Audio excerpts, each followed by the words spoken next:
विमान प्रवास आता फारसा महाग राहिलेला नाही आहे. सर्वसामान्य लोक सुद्धा आता विमानानं सहज प्रवास करतात. पण गेल्या वर्षभरामध्ये विमान अपघाताच्या घटनांमध्ये मोठी वाढ झाली. त्यामुळे विमान प्रवाशांना कशी धडकी भरली आहे बघूयात याविषयीचा हा रिपोर्ट.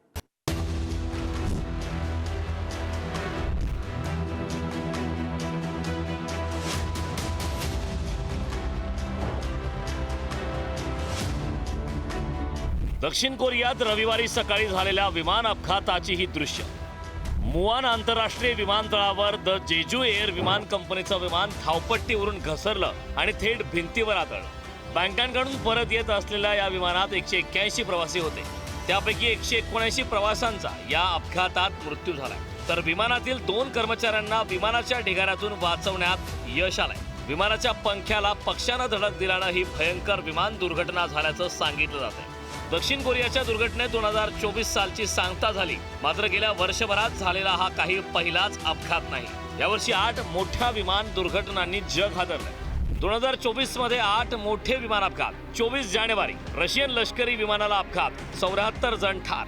12 मार्च रशियातील इव्हानोव्होत विमान अपघातात 15 जणांचा बळी. 19 मे इराणच्या राष्ट्राध्यक्षांचं हेलिकॉप्टर कोसळले, अपघातात राष्ट्राध्यक्ष रायझीनसह 9 जणांचा मृत्यू. 10 जून मलावीचे उपराष्ट्राध्यक्ष सॉलोस क्लाउसूस चिलिमा यांचं विमान अपघातात निधन.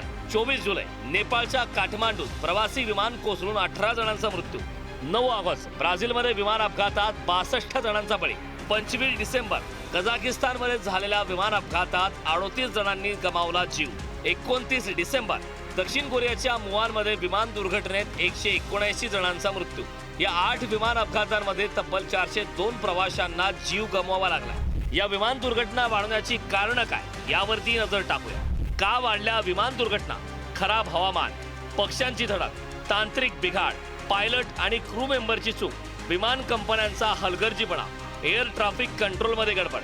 ह्या ऍक्सिडेंटमध्ये असं झालेलं आहे की 8:54 त्यांना लँडिंग क्लिअरन्स मिळालेला. म्हणजे साऊथ कोरियाला सकाळी 8:54 वाजलेले, जर आपल्या भारतामध्ये तेव्हा सकाळचे 5:30 वाजले असतील. तर 8:54 त्यांनी लँडिंग क्लिअरन्स दिला. 8:57 त्यांनी बर्ड ऍक्टिव्हिटीचा इशारा त्यांना दिला वैमानिकांना. 8:57 वैमानिकांनी मेडे मेडे मेडे म्हणून बर्ड स्ट्राईक आणि गो अराउंड अशा प्रकारचा कॉल त्यांनी ATC ला दिलेला आहे. आणि मग नंतर 9:03 जेव्हा त्यांनी परत टचडाऊन केलं ते विदाऊट लँडिंग गिअर्स केलं आणि ऍक्सिडेंट झालेला आहे. तर हा विमान अपघात नक्की बर्ड स्ट्राईकमुळे इंजिन फेल्युअर झालेत असं झालंय आणि मग लँडिंग गिअर्स बाहेर आलेले नाहीत. हा सिक्वेन्स ऑफ इव्हेंट्स आपल्याला दिसतोय, पण बर्ड स्ट्राईकमुळेच हा अपघात झाला हे आत्ता कन्फर्म होऊ शकणार नाही.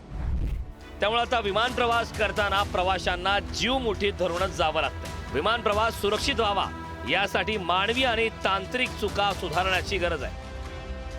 करणसिंह पवार, पुढारी न्यूज, मुंबई.